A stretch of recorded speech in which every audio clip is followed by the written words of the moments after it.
Hello everyone, welcome to the channel. अब हम लोग पढ़ेंगे आधुनिक भारत का इतिहास और ये वीडियो आपका गागर में सागर भर देने वाला होगा। आप वीडियो को शुरू से लेकर के अंत तक ज़रूर देखें। इसमें सारे फैक्ट्स बताए गए हैं और कंसाइज वे में आपका तैयार किया गया है ये वीडियो। तो जो साथी पहली बार जुड़ रहे हैं प्लीज़ चैनल को सब्सक्राइब कर लें और अपने दोस्तों को ज़्यादा ज़्यादा शेयर करें। तो वीडियो को पहले देखिएगा, फिर बताइएगा कि इसका कंटेंट कितना इफ़ेक्टिव है। कम पढ़ना है और कंटेंट एकदम से ऑथेंटिक रहेगा और सारी चीज़ें आपका एग्ज़ाम ओरिएंटेड रहेंगी। तो बढ़ते हैं अपने वीडियो की तरफ। देखो, पहला इसमें फैक्ट है यूरोपीय व्यापारियों कंपनियों का आगमन क्रम। तो पुर्तगाली सबसे पहले भारत आए थे। तो ये आए थे आपके 1498 में। फिर उसके बाद में हॉलैंड 1605 ईस्वी में। फिर ब्रिटिश अंग्रेज आए थे 1608 ईस्वी में। डेनिश डेनमार्क 1620 ईस्वी में। फ्रांसीसी ये फ्रांस से 1668 ईस्वी में। स्वीडन से आपका स्वीडिश आए, इनका ईयर आपका ज्ञात नहीं है, निश्चित ईयर इनका ज्ञात नहीं है, विवादास्पद है। फिर नोट में देखेंगे पुर्तगाली कंपनी सर्वप्रथम 1498 में भारत आई और सबसे अंत में 1661 में वापस चली गई। अगले फैक्ट देखेंगे विदेशी कंपनियों का स्थापना क्रम और कंपनी का नाम, देश, स्थापना वर्ष और भारत में प्रथम फैक्ट्री। ये चारों चीज़ें काफ़ी पूछे जाती हैं। तो पहली कंपनी थी पुर्तगाली East India Company, Estado da India. पुर्तगाल से संबंधित है। 1498 में इसकी स्थापना हुई थी और भारत में पहली फैक्ट्री कोचीन में बनाई थी 1503 ईस्वी में। इंडिया कंपनी EEIC की स्थापना हुई the governor and company of merchant of London trading into the east Indies. England की कंपनी थी, 1600 ईस्वी में इसकी स्थापना हुई और इन्होंने भारत में अपनी पहली फैक्ट्री सूरत में 1613 ईस्वी में स्थापित की थी। Dutch East India Company Verenigde old Oost Indies से कंपनी, हॉलैंड वर्तमान में नीदरलैंड, 1602 में स्थापना हुई थी। मसूलीपट्टनम भारत में इसकी पहली फैक्ट्री थी 1620 ईस्वी में। अगली है आपकी Danish east India company, Denmark, 1616 में स्थापना हुई। त्रावणकोर 1620 ईस्वी में प्रथम फैक्ट्री भारत में स्थापित थी त्रावणकोर में। फ्रांसीसी ईस्ट इंडिया कंपनी देश इंडेस ओरिएंटलेस ये नाम था, फ्रांस की है, 1664 ईस्वी में स्थापना हुई थी और इन्होंने भारत में प्रथम फैक्ट्री सूरत में 1668 ईस्वी में स्थापित की थी। अगली कंपनी है Swedish east India company. Swedish company थी ये, स्वीडन की, 1731 ईस्वी में स्थापना हुई थी और इन्होंने इंडिया में नहीं, सबसे पहले चीन पे अपना केंद्र बनाया था। तो ये फैक्ट याद रखेंगे। पुर्तगाली जो आए थे, तो पहला पॉइंट है प्रथम पुर्तगाली एवं प्रथम यूरोपीय यात्री वास्को डिगामा मई 1498 ईस्वी में अहमद इब्न मजीद नामक गुजराती पथ प्रदर्शक की सहायता से कालीकट केरल नामक बंदरगाह पर पहुंचा। फिर आगे देखेंगे 1505 ईस्वी में फ्रांसिस्को डी अल्मीडा भारत में प्रथम पुर्तगाली वायसराय बनकर आया और 1510 ईस्वी में अल्बुकर्क ने बीजापुर के शासक यूसुफ आदिल शाह से गोवा छीन लिया। अब हम लोग देखेंगे फ्रांसीसियों के बारे में। 1664 ईस्वी में फ्रांसीसी कंपनी की स्थापना मंत्री कालवर्ट के प्रयासों से फ्रांस के सम्राट लुई 14वां के शासनकाल में हुई और फ्रेंच ईस्ट इंडिया कंपनी को कंपनी देश इंदसे ओरिएंटलेस नाम से जाना गया और फ्रांसीसियों का प्रथम फ्रांसीसी गवर्नर फ्रैंको मार्टिन था। 1673 ईस्वी में फ्रांसीसी कंपनी के गवर्नर फ्रैंक मार्टिन ने बेलिकोंदपुरम के सूबेदार शेर खां लोधी से पुडुचेरी नामक एक गांव प्राप्त किया जिसे कालांतर में पांडिचेरी कहा गया और वांडीवास के युद्ध 1760 ईस्वी में अंग्रेज सेनापति गवर्नर आयरकूट ने फ्रांसीसियों को पराजित किया और कर्नाटक का युद्ध अंग्रेज और फ्रांसीसियों के मध्य लड़ा गया था। अब देखेंगे अंग्रेज़ों के बारे में। 1599 में स्थल मार्ग से भारत आने वाला प्रथम अंग्रेज जॉन मिल्डन हॉल था। जॉन मिल्डन हॉल 1599 में स्थल मार्ग से भारत आने वाला प्रथम अंग्रेज था। और 31 दिसंबर 1600 में ब्रिटेन की महारानी एलिजाबेथ प्रथम ने the governor and company of merchant of London trading into the east Indies को पूर्व से व्यापार हेतु 15 वर्षों के लिए व्यापारिक अधिकार प्रदान किए और 1609 में जेम्स प्रथम ने इसे अनिश्चित काल के लिए बढ़ा दिया। 1608 ईस्वी में ब्रिटेन के राजा जेम्स प्रथम के दूत के रूप में कैप्टन हॉकिंस सम्राट अकबर के नाम पत्र लेकर जहांगीर के दरबार आगरा पहुंचा। 1615 ईस्वी में टॉमस रो ब्रिटेन के राजदूत के रूप में जहांगीर के दरबार पहुंचा और 1661 में इंग्लैंड के सम्राट चार्ल्स द्वितीय का विवाह पुर्तगाली राजकुमारी कैथरीन से हुआ। फलस्वरूप चार्ल्स को बम्बई उपहार के रूप में प्राप्त हुआ।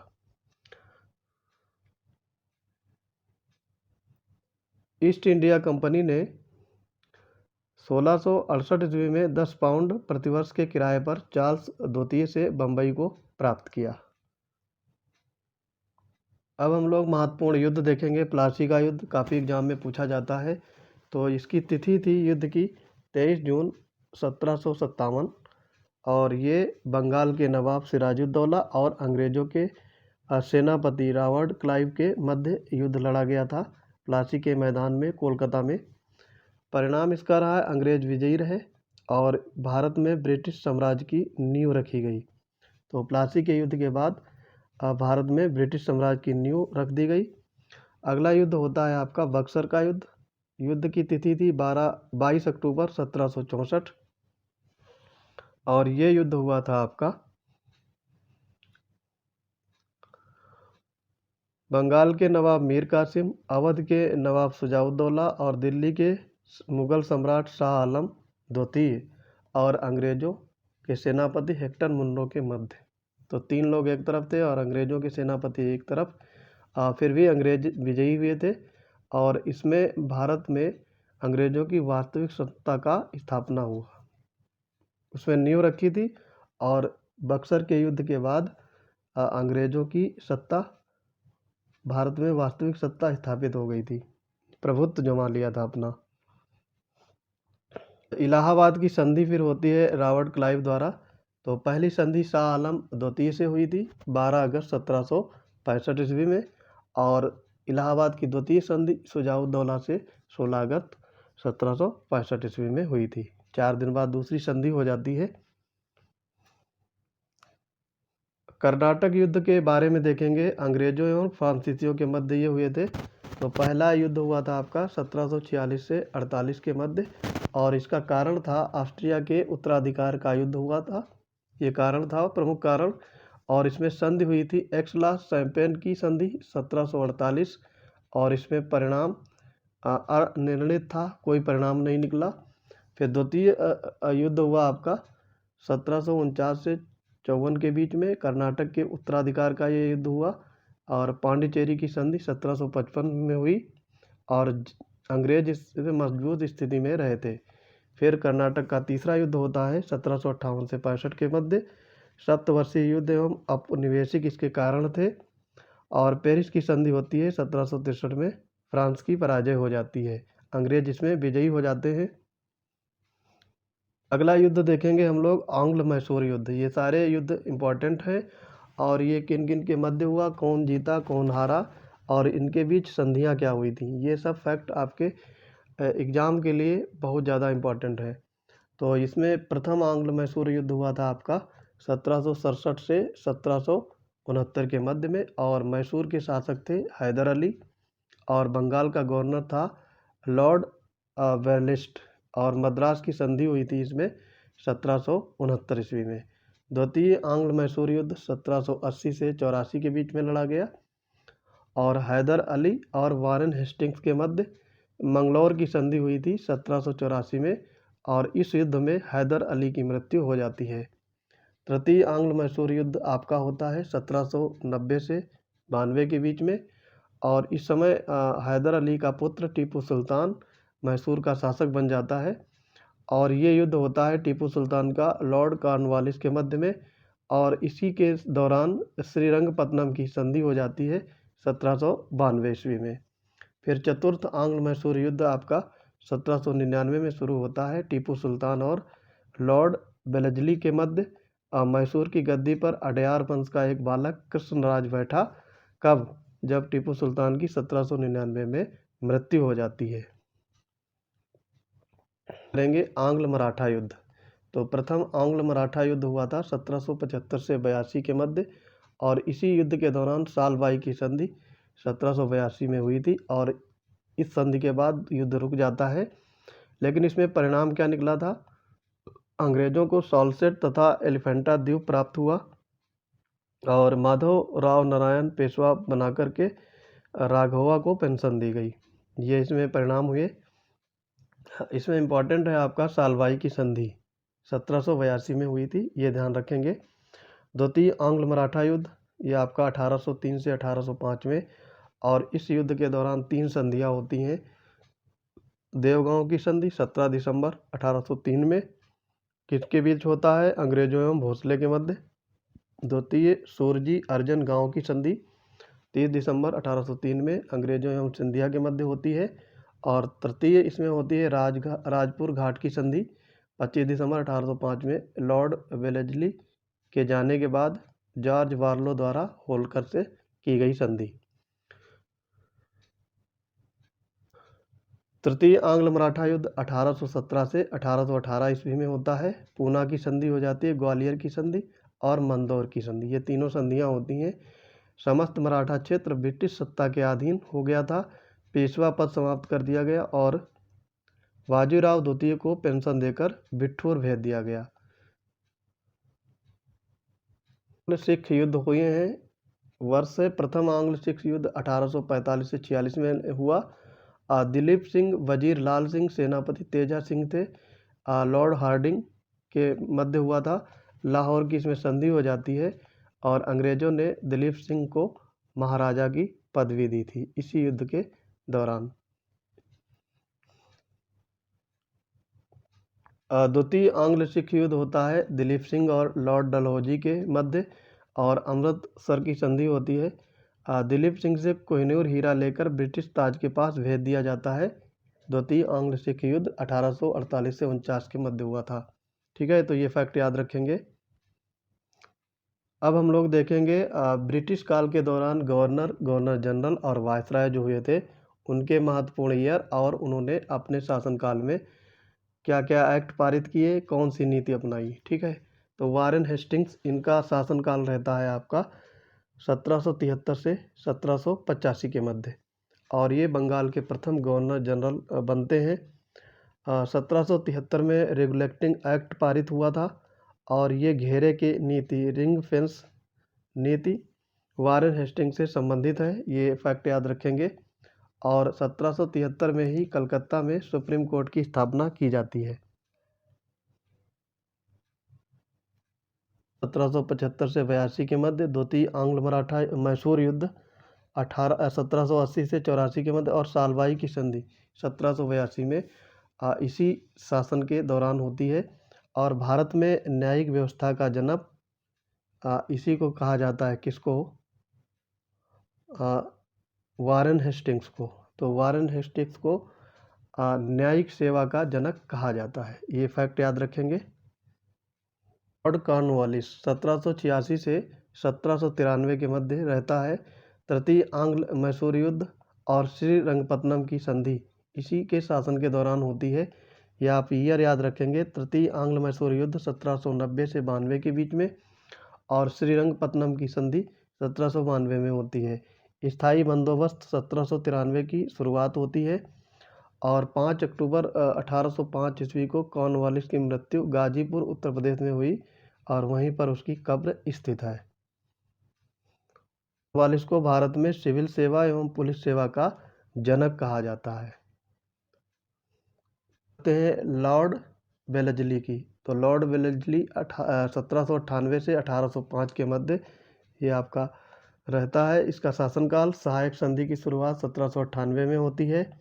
हैदराबाद 1798 और 1800 ईस्वी, मैसूर 1799 ईस्वी, तंजौर 1799 ईस्वी, अवध 1801 ईस्वी में, पेशवा 1802 ईस्वी में, भोसले 1803 ईस्वी में और सिंधिया 1804 ईस्वी में सहायक संधि होती है।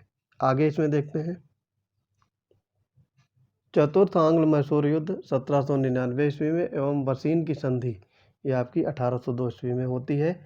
इसी के दौरान और द्वितीय आंग्ल मराठा युद्ध 1803 से 5 के मध्य होता है।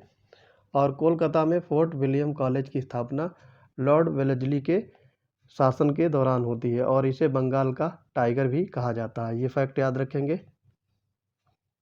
अगला है आपका लॉर्ड हेस्टिंग्स 1813 से 1823 के मध्य ये शासन करता है। और तृतीय आंग्ल मराठा युद्ध 1817 से 18 के बाद हस्तक्षेप की नीति अपनाता है।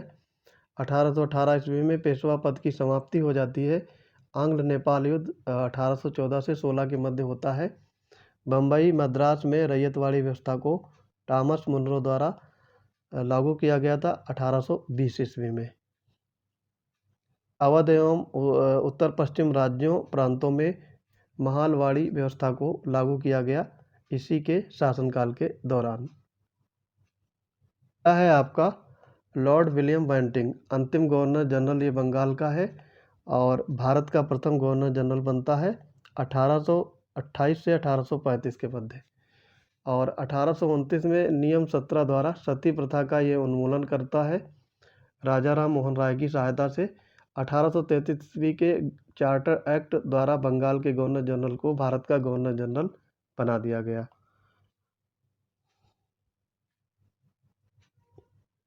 इस प्रकार 1833 ईस्वी में भारत का पहला governor general Lord William Bentinck हुआ और बेंटिंग ने कर्नल स्लीमैन की सहायता से 1830 ईस्वी में ठगी प्रथा को समाप्त कर दिया। फिर आते हैं आपके लॉर्ड एलनबरो। प्रथम आंग्ल अफगान युद्ध समाप्त हुआ ये 1842 से 44 के मध्य। लॉर्ड एलनबरो रहता है। सिंध को 1843 में पूर्ण रूप से ब्रिटिश साम्राज्य में मिला लिया गया और 1843 ईस्वी में दास प्रथा का उन्मूलन 1843 के एक्ट 5 द्वारा हुआ। ये फैक्ट याद रखेंगे जी। 1848 से 1856 के मध्य। द्वितीय आंग्ल सिख युद्ध 1848 से 49 के मध्य हुआ और 29 मार्च 1849 को पंजाब का अंग्रेजी राज्य में विलय हुआ। कोहिनूर हीरा महारानी विक्टोरिया को इसी के शासनकाल के दौरान भेजा गया और इसने व्यक्तिगत सिद्धांत के अंतर्गत कुछ राज्य विलय किए थे। उनके सन आपको याद रखने हैं, वर्ष याद रखने हैं। सतारा 1848 में, जैतपुर संबलपुर 1849 ईस्वी में, बघाट 1850 में, उदयपुर 1852 में, झांसी 1853 में, नागपुर 1854 में, अवध 1856 में कुशासन का आरोप लगाकर करता है। फिर आगे इसमें देखेंगे भारत में रेलवे का जनक 1853 में प्रथम रेलवे लाइन बम्बई से थाने के बीच 34 किलोमीटर पर रेल का परिचालन करता है और 1854 में ही कलकत्ता तथा रानीगंज के मध्य दूसरी लाइन बिछाई जाती है और भारत में पहली बार PWD यानी सार्वजनिक निर्माण विभाग की स्थापना लॉर्ड डलहौजी के द्वारा ही की जाती है।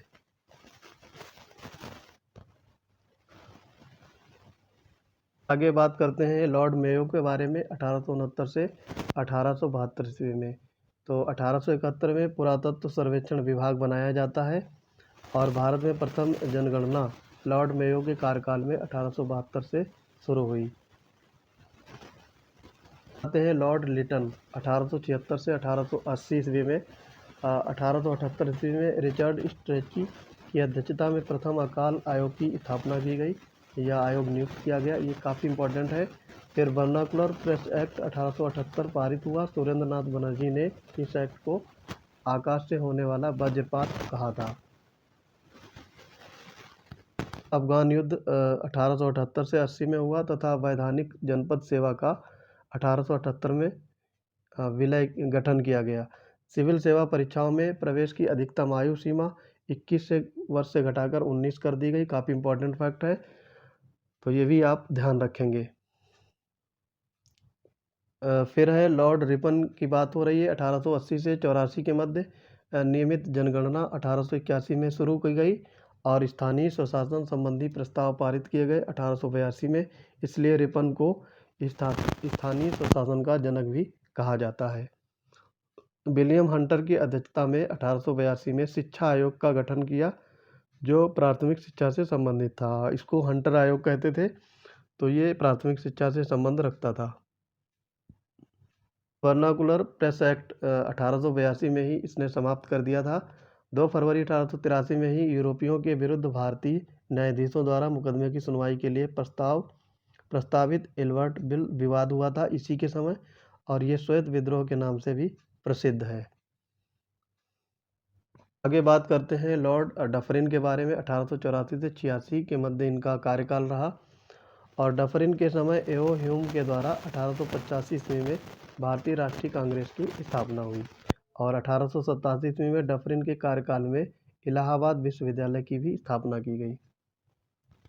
लॉर्ड कर्जन 1899 से 1905 में ये बनते हैं भारत के वायसराय। लॉर्ड कर्जन के कार्यकाल में गठित आयोग देखो हैं, तो ये महत्वपूर्ण आयोग हम लोग देखते हैं। इनको याद रखना है कब इनकी स्थापना हुई थी। तो 1900 ईस्वी में अकाल आयोग और इसके अध्यक्ष थे सर एंटोनी मैकडोनाल्ड। 1901 में सिंचाई आयोग की स्थापना की जाती है और इसके अध्यक्ष रहते हैं सर कॉलिन स्कॉट मॉनक्रीफ। और 1901 में ही रेलवे आयोग की स्थापना होती है।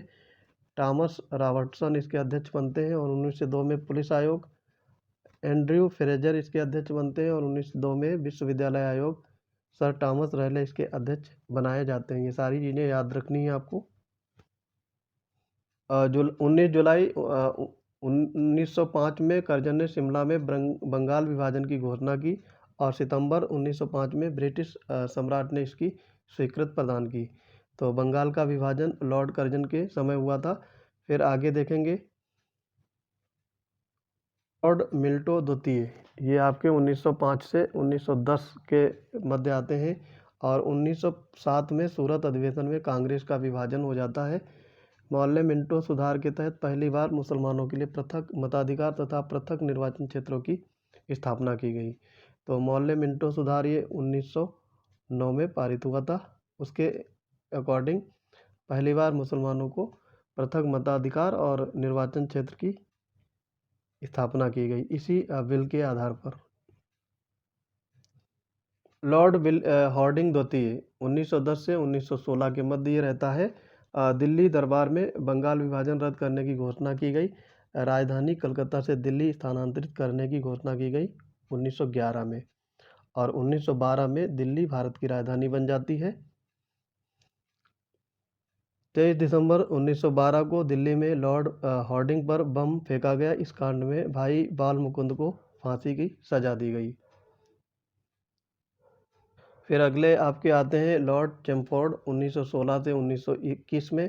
और 20 अगस्त 1917 के सुधारों की घोषणा मॉन्टेगू चैमफोर्ड घोषणा के नाम से जानी जाती है। फिर बात करते हैं लॉर्ड रीडिंग की 1921 से 1926 में। ये एकमात्र यहूदी वायसराय थे, ये फैक्ट याद रखेंगे। 1922 ईस्वी में सर्वप्रथम ICS की परीक्षा लंदन और इलाहाबाद में आयोजित की गई और 1 अक्टूबर 1926 को लोक सेवा आयोग की स्थापना हुई। ये फैक्ट याद रखेंगे। लॉर्ड इरविन समझौता जो हुआ था 1931 में गांधी और इरविन के मध्य, और इनका शासनकाल रहता है लॉर्ड इरविन का 1926 से 1931 के मध्य। देशी रियासतों के संबंध में 1927 में हॉर्टोंग बटलर समिति की नियुक्ति हो जाती है और 3 फरवरी 1928 को साइमन कमीशन भारत पहुंचता है। फिर आगे बात करते हैं लॉर्ड लिनलिथगो 1936 से 1944 के मध्य इनका कार्यकाल रहता है वायसराय के रूप में। पहला प्रांतीय आम चुनाव इन्हीं के समय 1936 से 37 में संपन्न होता है, जिसमें 11 प्रांतों में 8 प्रांतों में कांग्रेस की सरकार बनती है। 5 राज्यों में पूर्ण बहुमत की सरकार, मुंबई में लगभग बहुमत से, और 2 प्रांतों में गठबंधन की सरकार बनाई जाती है। 1942 में क्रिप्स मिशन भारत आया। गांधी जी ने इसके निर्णय को पोस्ट डेटेड चेक कहा था। ये पूछा गया एग्जाम में, तो ये फैक्ट याद रखेंगे। क्रिप्स मिशन भारत 1942 में आया और गांधी जी ने इसे पोस्ट डेटेड चेक कहा था। 8 अगस्त 1942 को भारत छोड़ो आंदोलन अगस्त क्रांति प्रारंभ हुआ, जिसमें करो या मरो का नारा भी महात्मा गांधी ने दिया था। वायसराय रहेंगे लॉर्ड वेवेल। 1944 से 47 के मध्य में शिक्षा सुधार हेतु सार्जेंट योजना 1944 में घोषणा की गई और वेवेल योजना 1945 में प्रस्तुत किया गया। 20 फरवरी 1947 को ब्रिटिश प्रधानमंत्री लॉर्ड क्लीमेंट एटली ने घोषणा की कि भारत को जून 1948 तक सत्ता सौंप देंगे। आते हैं लॉर्ड माउंटबेटन। ये आपके 1947 से 48 के मध्य लॉर्ड माउंटबेटन ब्रिटिश भारत के अंतिम गवर्नर जनरल एवं वायसराय थे तथा स्वतंत्र भारत के प्रथम गवर्नर जनरल बने। 3 जून 1947 को माउंटबेटन योजना घोषित हुए, जिसमें भारत विभाजन की रूपरेखा थी और स्वतंत्र भारत के प्रथम गवर्नर जनरल लॉर्ड माउंटबेटन नियुक्त हुए। ये आपको याद रखना है। आते हैं सी राजगोपालाचारी। 1948 से 1950 में भारत के अंतिम गवर्नर जनरल तथा स्वतंत्र भारत के प्रथम भारतीय गवर्नर जनरल बने। तो ये एग्जाम में पूछे जाते हैं फैक्ट्स। तो दोस्तों ये था आपका आधुनिक भारत का पहला क्रिप्स नोट्स वीडियो। मिलते हैं अगले वीडियो में, तब तक के लिए पढ़ते रहिए, चैनल को ज़्यादा से ज़्यादा शेयर करिए। जय हिंद।